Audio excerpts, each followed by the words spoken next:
Hello guys, itibang natin yung mga flat earthers na yan. Hanggang ngayon naniniwala pa sila talaga na lapad ang mundo. Itibang ko yan, hindi gamit ang argumento ng NASA na kaya daw mapatunayan na bilog ang mundo dahil may umakyat sa space. Kaya daw mapatunayan na bilog ang mundo dahil sa eclipse. Kaya daw mapatunayan na bilog ang mundo dahil sa high tide at low tide. Hindi ko gagamitin yan. Gagamitin ko yung sarili kong naintindihan at lohika. Halimbawa, kung lapad ang mundo, kunwari ito yung mundo, kunwari. Kasi wala tayong kunwari lang, kasi ito yung sun. Dapat, mula sa pag-sunrise, maliit yung sun. Kasi nga, malayo siya eh. At pagdating sa tanghali, ito na yung tanghali, dapat lumalaki yung bilog. Kasi nga, malapit na yung sun. At pag sunset naman, pag lubog naman ng araw, dapat lumiliit yung sun. Pero ano nangyari? Bakit pag lumubog na yung araw, lalo pang lumalaki yung sun? Logic na yan, ha? Isipin nyo, ito yung sun.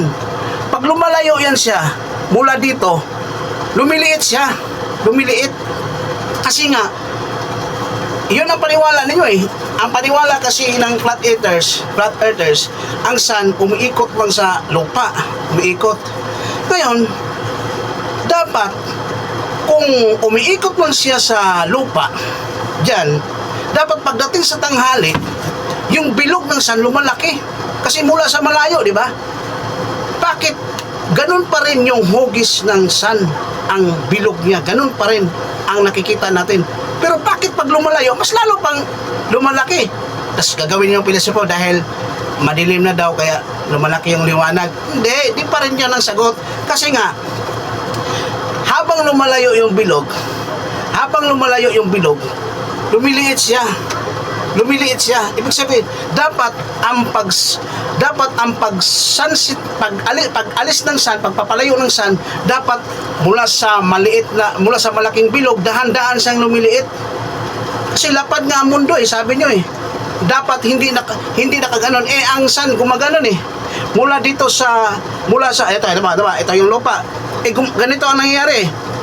Ito yung dagat, kunwari, dagat to, o lupa, lulubog siya, nakaganon eh.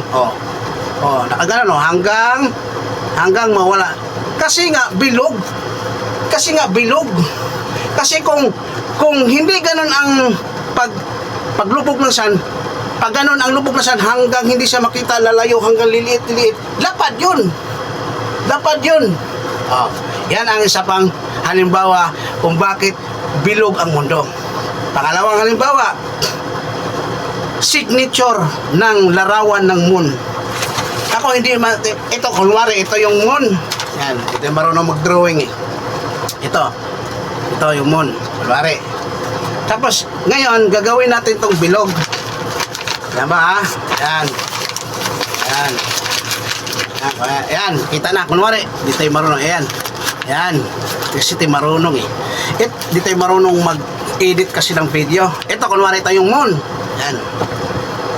Dapat, pag-ikot ng moon sa mundo, ito, mula sa Amerika, ito yung Amerika. Tapos, yung dito naman, Asia. Kasi ang paniwala na, umiikot na yung buwan eh. Dapat pag-ikot ng moon, ikot na. Pupunta na siya sa Asia. Dapat paglayo ng moon, makikita yung likod ng picture ng moon. Bakit ganun pa rin yung itsura ng moon? Dapat sinabi niyo mga flat earthers, kung lapad ang mundo, lapad din ang moon. Kasi ganito ang mangyayari kung lapad ang moon eh. Halimbawa, ito yung piso, ito yung itsura ni Rizal. Iikot lang yung itsura, kunwari ito yung moon, iikot sa lapad. Pag umikot yung moon sa lapad na planeta, ganun pa rin ang makikitang picture ng moon. Yung signature picture niya, yung forma niya. Pero bakit ganun pa rin makikita niya? Kasi nga, yung moon, clockwise kung umikot sa Earth, nakaganon lang, clockwise siya. Kasi kung bilog ang moon, Paglayo niya sa moon, makikita yung likod ng bilog ng moon, di ba? Ito, kunwari. Ito yung itsura ng moon. Ito, ano ba? Kasi di tayo marunong mag-edit eh. Kung marunong ako mag-edit, mapaliwanag ko to eh. Ito yung forma ng moon, oh. Ayan, yan, nakikita nyo yan. Forma ng moon yan. Kunwari yan, ha? Pag ito yung moon, dadaan na yung moon. Dadaan na yung moon. Kasi nga, flat nga. Ito yung harap ng moon, ha? Kunwari, ito yun, ha? Kunwari, ito yung harap ng moon, ha? Ito. Dadaan na yung moon. Dadaan na. Ito na moon, dadaan. Dadaan na yung moon, ikot na. Dapat paglayo na niya ng moon, paglayo na, lumayo na. Kasi lumayo na nga yung moon eh. Dapat makita yung likod ng moon. Bakit hindi nakikita? Ganun pa rin yung itsura. Kasi nga, yung moon, palagi naka-face, nakaharap sa earth. Clockwise siya. Palagi siyang nakikita yung itsura na to, ito, itsura. Pag ito, halimbawa ito yung tsura na to, pag lumayo na ito siya, babaliktad na siya. Kasi lumalayo na siya eh. Nakagano na siya. Nakagano pag lumayo. Nakagano siya. Yan yung moon, oh. Dapat yung moon, pag lumalayo, makikita yung likod. Kaya nga walang nakakita sa likod ng moon eh. Kasi clockwise yung ikot siya palagi. Ito yung, halimbawa ito yung mahirap magpaliwanag eh. Kunwari, ito yung earth, ito yung moon. Yung moon, palagi lang siyang humaharap sa earth. Palagi lang siyang humaharap. Tapos na-clockwise. Kasi kung lapad ang mundo, dapat yung moon lapad din. Kasi nga, yung signature ng moon, yung itsura, kunwari, itong itsura ni Rizal sa piso, palagi siyang makikita. Ito yung mundo. Kunwari, ito yung mundo. Yan. Yan, iikot lang siya ng ganun. Palagi siya nakikita yung itsura ng moon. Pero bakit yung likod ng moon hindi nakikita? Kasi nga clockwise siya. Hindi nag-rolling ang moon, kundi steady lang siya na clockwise ang galaw. Yan, pangalawang example na yan. Pangatlong example na bakit ang mundo ay bilog. So guys, ito ang paliwanag kung bakit ang mundo ay bilog.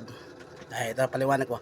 Halimbawa guys, ito kasi di ako marunong mag-edit ng video eh. Ito yung bundok. Nakatayo ka sa nakalibel na patag. Ayan, ito patag na to. Tapos tingnan mo tong buwan. Naka-slanting siyang pababa, kaya niya hagis. Kasi nga, yung araw, yung tama ng araw niya, kunwari ito yung araw, matay. Yan. Ito yung araw. Ito yung tama ng araw. Mula dito, ito. Na tamaan siya dito. Kaya yung liwanag. Yan. Kaya, kasi kung lapad ang mundo, ganito ang mangyayari guys. Ganyan. Yan ang drawing ko. Ayan. Ito kunwari, ito yung bahay, puno, bundok. Hindi siya nagkaganito. Hindi siya naka-slanting. Ayan, ito slanting to eh. Kasi nga, yung araw nasa baba. Kasi kung lapad ang mundo, yung araw, di ba, umiikot lang siya sa earth, kunwari, kasi lapad ang mundo. O, ito yung araw. Yan, nandito yung araw, ganyan. Yan. Ayan, o. Nakita nyo? O. Kasi nga, ang buwan, lumiliwanag sa tama ng sikat ng araw. Kaya ito yung araw, sakto siya, punto siya, no? Ayan, o. Ayan, o. Sakto yung tama ng araw. Kasi nga, lapad nga eh. Kasi sabi nyo, umiikot lang yung araw sa lapad ng mundo. Kaso hindi, ito nangyayari. Paliwanag ko sa iyo, ha. Ito ang nangyayari, ang reality. Ayan. Yan, kunwari, itong mga oras na to, mga alas 9 ng gabi to. Ito yung buwan, no. Ang araw niyan, nandito. Yan, nakalibel, oh. Ito yung araw. Mula sa tama ng liwanag, kaya nakaganyan yung forma niya. Kasi lumubog na yung araw eh. Nakuha niyo yung punto guys? Nakuha niyo yung punto? Lawakan niyo yung pag-iisip niyo. Ito. Ayan. Lawakan yung pag-iisip niyo. Ayan, araw. Ito yung araw. Nandito na, lumubog na. Ayan, ito yung araw. Ito yung tama niyang liwanag niya. Kaya naka-slanting siya. Kasi kung lapad yan, kung lapad ang mundo, sabi nyo, ganito ang mangyayari nga sa buwan. Ganito ang mangyayari sa buwan. Hindi siya nakaganon, hindi siya naka-slanting. nakaganyan. Kasi kung lapad ang mundo, ganyan. Ganyan ang makikita nyo sa buwan. Naka-D. Pero dahil ang araw ay bumababa, kaya gumaganon yung buwan. Gaya ng nasa paliwanag na nakaganito ang buwan. Yan. Naka-islanting. Mula sa level ka, naka-islanting siyang pababa. Liwanag ba guys? Sana makuha nyo. Guys, dito na naman tayo sa part 2. Sabi ng mga flat earthers, kaya daw takot ang gobyerno na malaman na lapad ang mundo dahil may nakabantay sa Antarctic.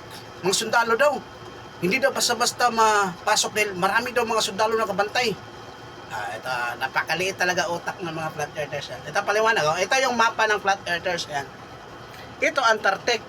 Pag itong gilid na to, puro yelo yan. Totoo naman eh. Nasa bilog ang mundo, yelo yung Antarctic. Ito kasi flat earthers to na mapa. Ayan, paliwanag natin ha. Biruin mo guys. Ito yung Africa. Ito yung Amerika. Ayan, yan. Australia. Yan. Namatay yung picture ha. Yan. Biruin nyo guys. Isipin nyo. Kaya bang bantayan ng sundalo ang napakalaking diametro niyan, oh? Laki yan. Biruin mo yung Africa, oh, ang liit lang, oh. Tapos dito, kaya ang bantayan ng sundalo, oh. Oh, yeah. Isipin nyo na lang. Ito, kaya bang bantayan yan? Sabi kasi nila, marami daw nakabantay niyan. Para hindi daw malaman na may hangganan ang mundo na lapad daw. Yan lang ang isip niya. Hindi, mahirapan nga sila magbantay sa ibang lupa. Yung ibang lupa nga nasakop ng ibang mga tao dahil itong mundo. Tapos ito pa ba yung gilid ng diametro kaya nilang bantayan? Oh, biruin mo kung ganyan kalaki, kalawak ang flat earth sa gilid ng plato na yan na may hangganan. Kayang lusutan ng tao yan kung tutusin. Kasi nga napakalaki, hindi kaya ng sundalong bantayan. Yan pala ang halimbawa na napakaliit ng utak ng flat earthers. Kaya kung may naniniwala pa ngayon na lapad ang mundo, ay wala, mahina na ang utak mo.